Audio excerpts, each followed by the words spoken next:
Welcome to Jimi Zen Reads.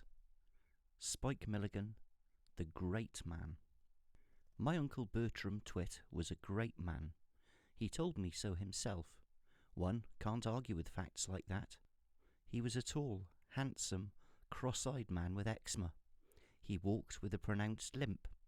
L-I-M-P, pronounced limp. I was 5 at the time. Uncle Bertram was plagued with a bald head. It happened when he was 21. I was wounded in the head fighting Turco-Arab forces in Mesopotamia, and my hair fell out, he told me.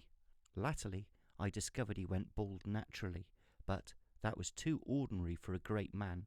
Hope came to him when the family were living in Pune. Uncle Bertram was approached by a man called Mr. Pancheli Lakaka, a Hindu holy man. For 10 rupees, he guaranteed to cure my uncle's bald head of baldness. The treatment involved using my uncle sitting naked in a darkened room with a mixture of cow dung, saffron and treacle spread on his head. "Stay in there 3 days, sir," said the holy man. It didn't work. My uncle hit the holy man with my brother's christening mug. I was now 7. My uncle took to wearing a toupee. One day my uncle said, Nephew, there are many wicked landlords in this world. Come, I must teach you to shoot." He thrust a great Mauser rifle at me. He put me in a bush overlooking a dried-up monsoon lake. He ran from boulder to boulder, and I fired blank cartridges at him, and he returned fire with an old Arab pistol. Now the crows and hawks of India are much angered by rifle fire, which is usually directed at them. They took to diving on my uncle. As he disappeared behind a rock, a great hawk dived after him. It reappeared, clutching something in its talons.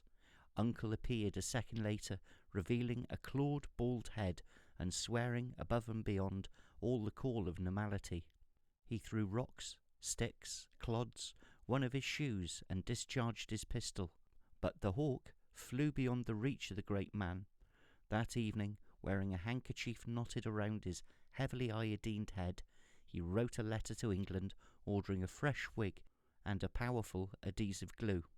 For days after, he roamed the countryside with a pair of binoculars and a ladder.